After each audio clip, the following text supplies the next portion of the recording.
Assalamualaikum warahmatullahi wabarakatuh. Syarat sah solat adalah hal-hal yang menjadi penentu sahnya solat, namun bukan bagian dari solat.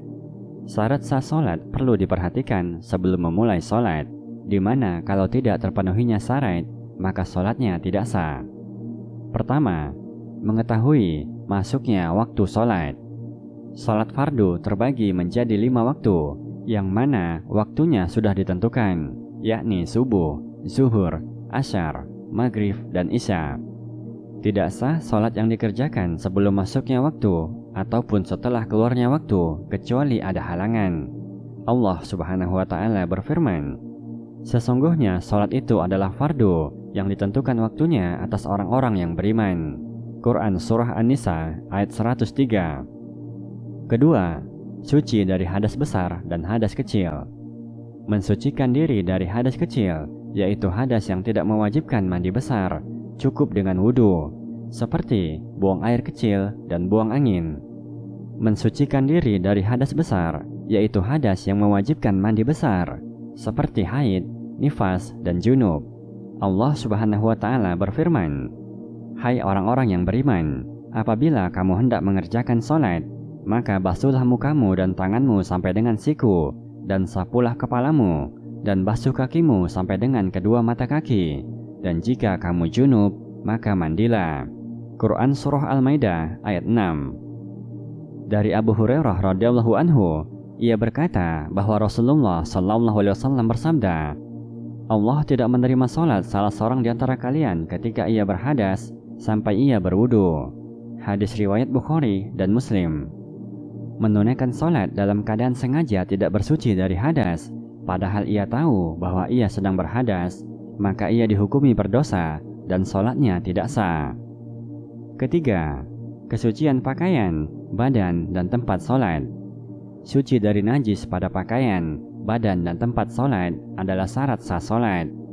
Dalil yang menunjukkan perintah bersuci dari najis, Allah Subhanahu wa Ta'ala berfirman, "Dan pakaianmu bersihkanlah." Quran Surah Al-Mudatsir ayat 4. Dari Aisyah radhiyallahu anha, Rasulullah sallallahu alaihi wasallam bersabda, "Jika datang haid, maka tinggalkanlah salat. Namun jika sudah selesai, maka mandilah dengan membersihkan bekas darah lalu salat." Hadis riwayat Bukhari dan Muslim.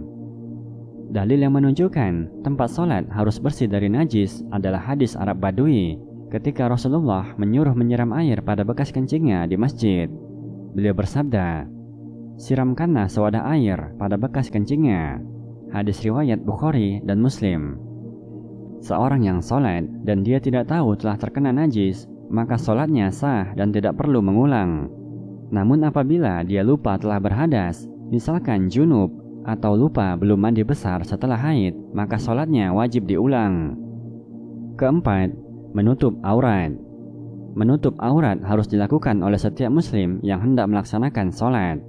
Rasulullah bersabda, "Allah tidak menerima sholat wanita yang telah haid kecuali dengan mengenakan penutup kepala." Hadis riwayat Ibnu Majah. Aurat laki-laki antara pusar dan lutut, sebagaimana dalam hadis Amr bin Shu'aib radhiyallahu anhu, antara pusar dan lutut adalah aurat. Hadis riwayat Ahmad. Sedangkan bagi wanita, seluruh anggota badan adalah aurat, kecuali wajah dan kedua telapak tangan. Rasulullah bersabda, "Wanita itu aurat. Jika ia keluar rumah, maka setan mengikutinya. Dan tidaklah ia lebih dekat kepada Allah ketika salat, melainkan di dalam rumahnya." Hadis riwayat Tirmizi. Tidak hanya diperintahkan menutup aurat, kita juga diperintahkan berpenampilan yang baik ketika hendak melaksanakan salat. Allah Subhanahu wa Ta'ala berfirman, "Wahai anak cucu Adam, pakailah pakaianmu yang indah di setiap memasuki masjid." Quran Surah Al-A'raf ayat 31. Kelima, menghadap kiblat. Allah Subhanahu wa Ta'ala berfirman, "Maka palingkanlah wajahmu ke Masjidil Haram, dan di mana saja kamu berada, maka palingkanlah wajahmu ke arahnya." Quran Surah Al-Baqarah ayat 150. Juga sabda Rasulullah sallallahu alaihi wasallam terhadap orang yang buruk sholatnya, "Jika engkau hendak sholat, maka berwudulah dengan sempurna, kemudian menghadaplah ke kiblat." Hadis riwayat Muslim.